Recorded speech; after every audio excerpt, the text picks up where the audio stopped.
María Teresa Garzón, de Colombia.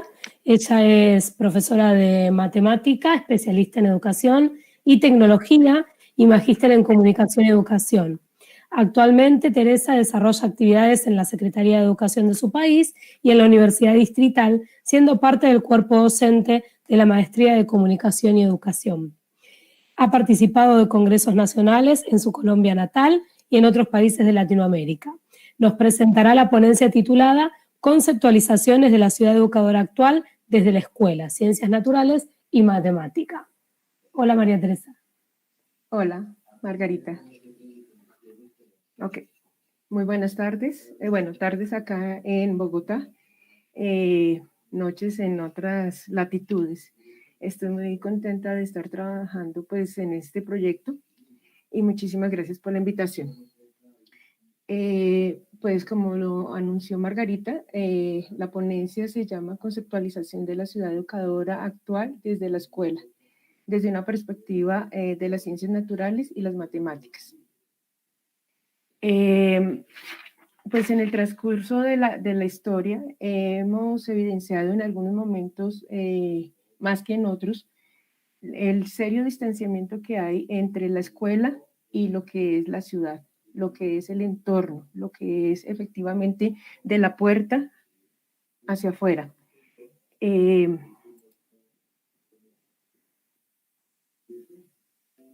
Ok, le puse un poquito más de volumen, aunque no sé si se estaba escuchando bien. Ok, vale. Se está escuchando bien, sí. Ok, gracias.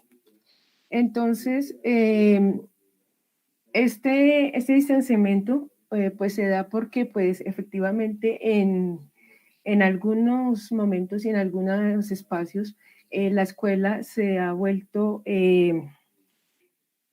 anquilosada, ha estado en un estado de confort que pues ha hecho que no tenga mayor conexión o tenga muy poca conexión con lo que es la construcción de la ciudad, lo que es la construcción como tal de la ciudad y los ciudadanos.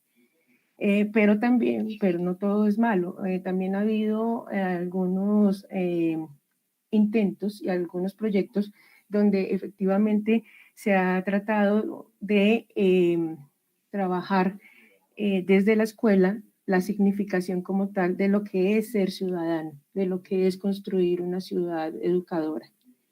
Y entonces esto se traduce o se traslada a un problema pues, de comunicación, a un problema de lo que es significar, de lo que es efectivamente significativo para los estudiantes.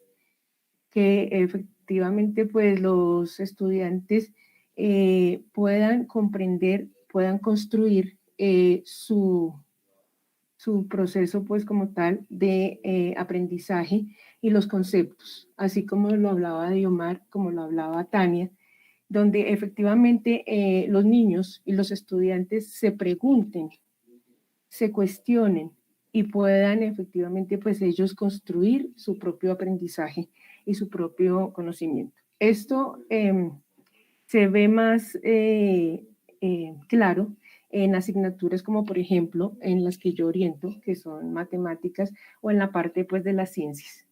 Entonces a veces como que las matemáticas y las ciencias no tienen mayor conexión con lo que es la parte de la sociedad, con lo que es la construcción de la sociedad, con la construcción como tal de lo que es una ciudad educadora, unos ciudadanos que sean efectivamente creativos, que permanentemente estén en constante cuestionamiento y en constante solución de problemas y que propongan soluciones y que efectivamente sean participativos en una ciudad o en un entorno donde ellos se muevan.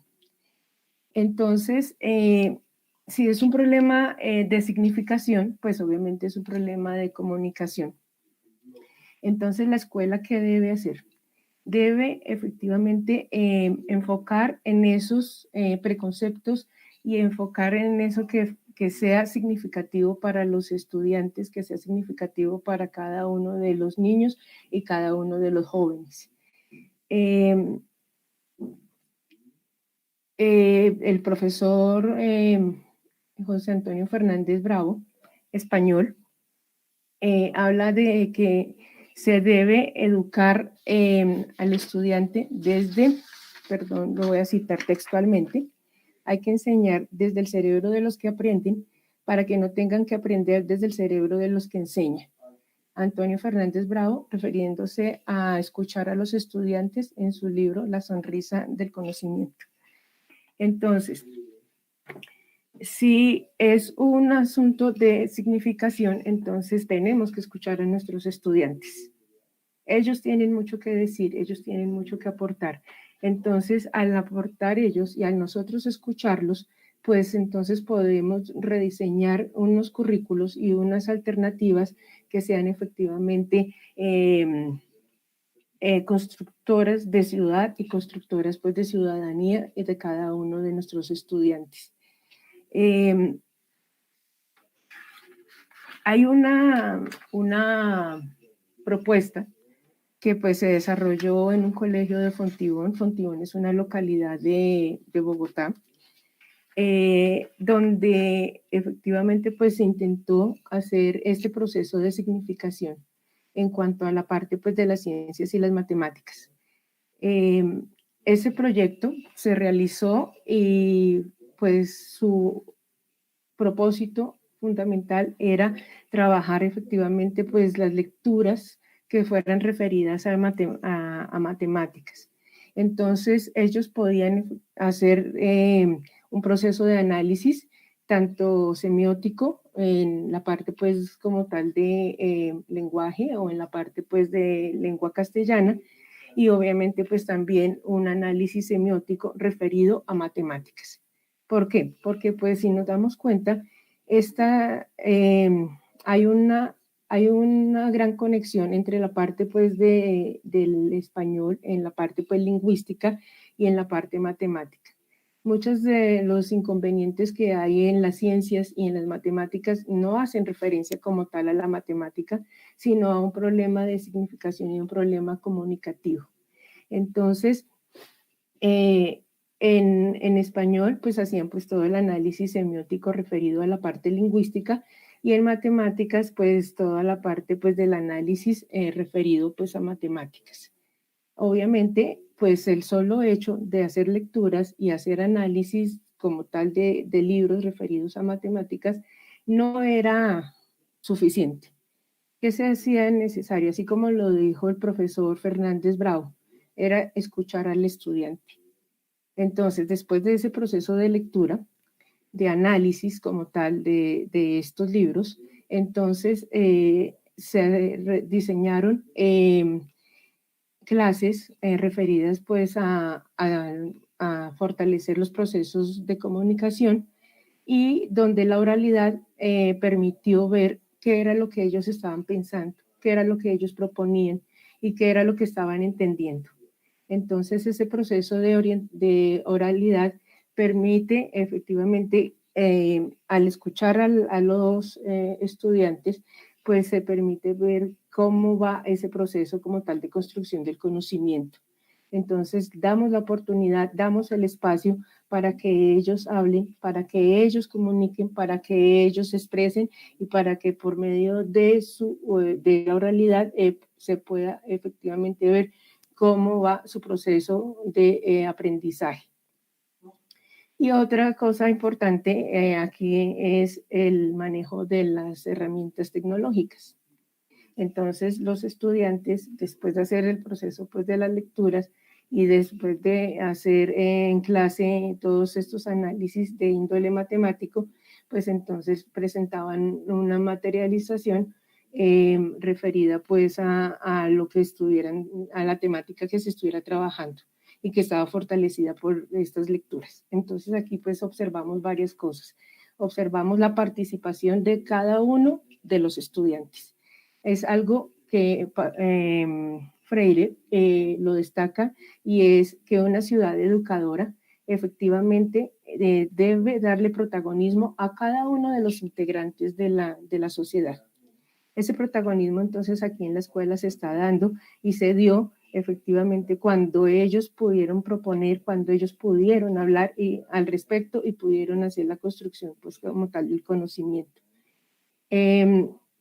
También, pues, el manejo como pues de las tecnologías, ¿cierto? Todos los programas que pues ellos manejan y pues fueron importantes pues para la materialización de este proyecto.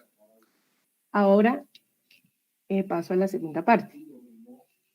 Propuestas como estas efectivamente están haciendo construcción de ciudad educadora, es la pregunta que tenemos, ¿cierto?